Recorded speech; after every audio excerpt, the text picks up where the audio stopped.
تو درود جو ہے یہ اس کے بارے میں جو قرآن مجید میں آتا ہے، آیت دوبارہ سنتے ہیں۔ ان اللہ وملائکته یصلون علی النبی یا ایہا الذین آمنوا صلوا علیہ وسلموا تسلیما۔ بے شک اللہ اور اس کے فرشتے نبی پر رحمت بھیجتے ہیں۔ اے لوگو جو ایمان لائے ہو، تم بھی ان پر درود بھیجو اور خوب خوب سلام بھی بھیجتے رہا کرو۔ ان اللہ و ملائکتہ یصلون علی النبی، اللہ سبحانہ و تعالی خود اور اس کے فرشتے نبی صلی اللہ علیہ وسلم پر درود بھیجتے ہیں۔ اللہ سبحانہ و تعالی درود بھیجتے ہیں، اس کا کیا مطلب ہے؟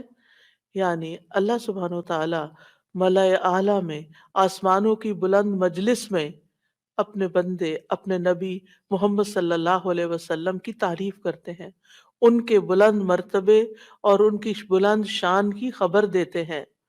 اللہ تعالیٰ ان کی خود تعریف کرتے ہیں، ثنا کرتے ہیں، آپ پر رحمتیں اور برکتیں نازل کرتے ہیں۔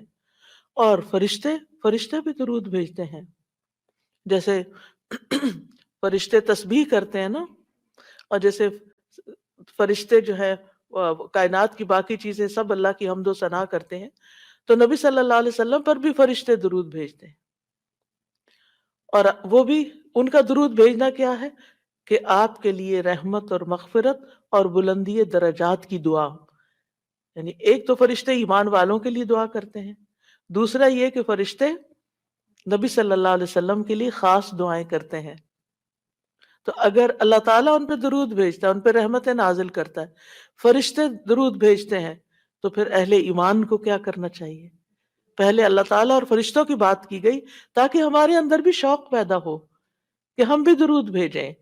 یا ایھا الذین آمنوا صلوا علیہ وسلموا تسلیما، کہ اے ایمان والو تم بھی آپ پر خوب خوب درود اور سلام بھیجو،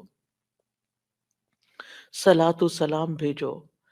یعنی پہلے آسمان والوں کی خبر دی گئی کہ فرشتے ایسا کر رہے ہیں، پھر زمین والوں کو حکم دیا جا رہا ہے کہ تم بھی ایسا کرو۔